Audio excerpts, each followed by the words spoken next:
I'm sharing today about a mentor I had. His name was Matthew, and then basically learning about PTSD from Mountainside, which is Thea Diserio Ross. Okay, so there was this program of recovery, and I met this man named Matthew, and we had some meetings, and he would give me his mentorship. And first of all, he was giving me ideas of how not to get lost into substance, for example, overdoing things like eating too much or whatever.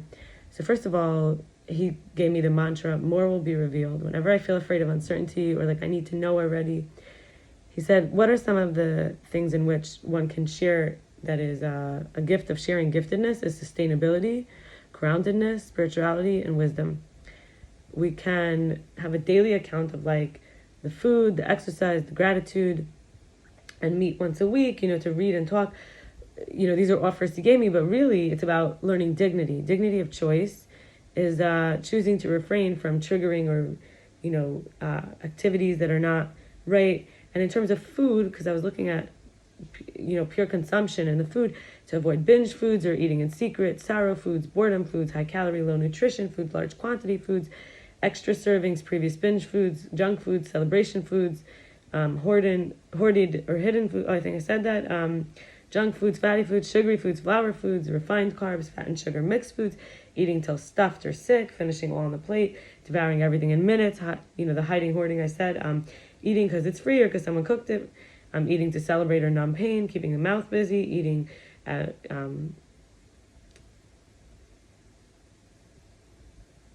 certain times, like particular times when I'm not hungry, eating when distracted, eating out of containers, standing up.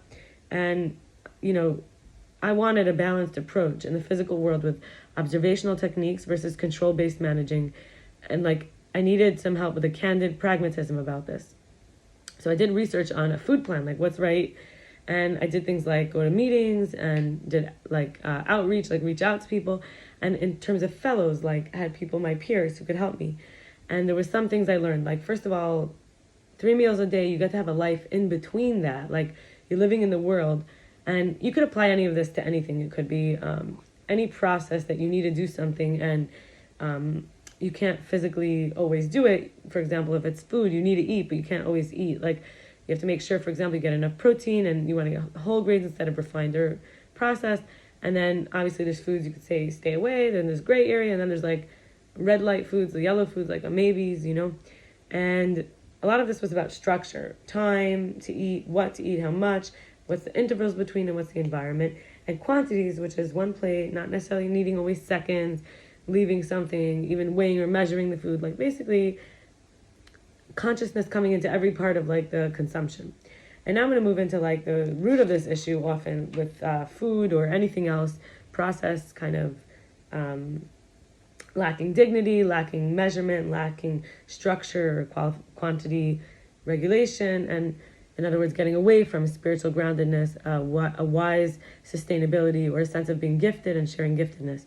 So trauma, this is from Mountainside. This is presented by Thea Diserio Ross. She says trauma can be acute, chronic, complex, or historical.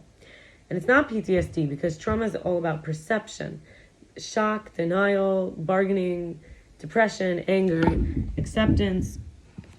And it depends on the ability to cope, access to healers, support system, and whether or not there's sensitization from before. Stress can become trauma if it overwhelms the response system. We have a built-in alarm to detect threat for our protection, and we have a range of symptoms which can vary diversely if we cross that threshold without coming back. The parts of the brain, for example, the amygdala, which stores emotional threatening related memories, can turn on fight or flight, which is what we call survival mode, and the prefrontal cortex is what allows us to mitigate emotional responses, make decisions, and have impulse control. So you could see what happens when we start to move into survival mode. And this can affect everything from anxiety and anger, poised for threat, escape, securing, not, always trying to secure and escape, not sleeping well or enough, mood changes, constant agitation, intrusive recollections, fatigue, internal triggers, prolonged dissociating, avoidance of suffering, which is escapism, like substance abuse or food as a substance, and obviously low positivity. We can even say the big effects could be things like hoarding, OCD, isolation, irrational fears of reoccurrence, like always obsessing, like we said, obsessive compulsive, right? But then irrational fears, and a hypochondria, like always feeling unwell. And early,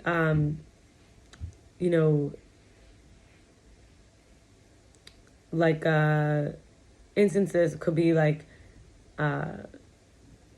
abuse, neglect, or something else can affect the brain development and increase the vulnerability and even cause impairments.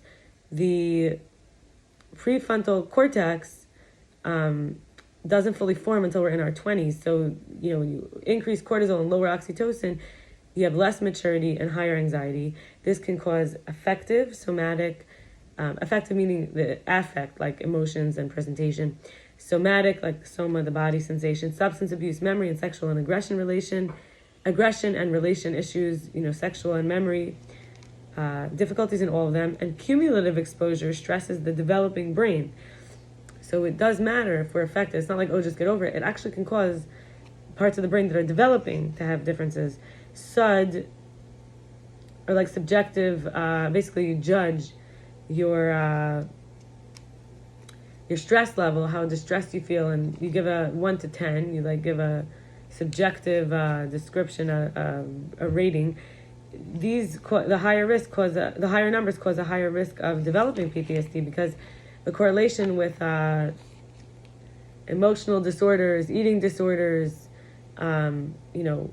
gaining weight, and sexual trauma is very high because it's a way of gaining control, for example, whether it's lessening the weight or increasing the weight.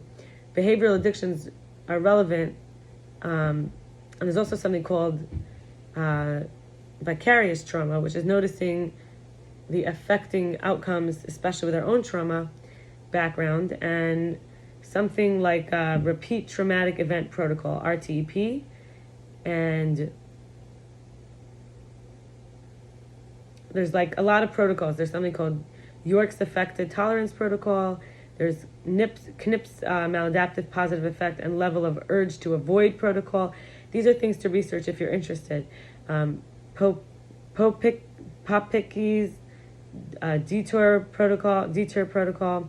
And then, of course, most people are familiar with things like CBT, cognitive behavioral therapy, internal family systems, somatic experiencing, physical exercises, holistic health, and mindfulness. And the stages of change. Oh, and one more, of course, EMDR. EMDR facilitates accessing and processing the memories. The client attends to emotionally disturbing material in a brief sequential doses while focusing on external stimuli to not get overwhelmed. And this is an effective distress relief where the negative beliefs are reformulated and the psychological arousal is reduced. And it could be anything like light bars, a buzzer, tactile, audio. The past events are processed, the current stresses are targeted, like the triggers become desensitized, and the future events become imaginable, like we can imagine the future.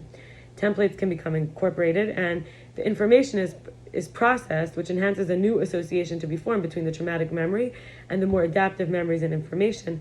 Also, it can help with learning new skills for self-soothing, and we can increase our affect tolerance, which is, can support sobriety. And I was going to say the stages, I'm going to end with this. The stages of change is 1, pre-contemplation. Often we're in denial. We're unaware of the risks or the problems and the cost of it. 2 is contemplation. It's like we might be ambivalent, uncertain. 3 is preparation. We've decided to change, and even minor changes. And 4 is action. We take significant steps. So we might be anywhere in the form of change. It doesn't actually have to be observable yet. It could still be in the process of being born. It could be if it's in that we're in pre-contemplation. We may not see the changes yet, but it is important. It's part of the process. Thank you for joining me. Be well.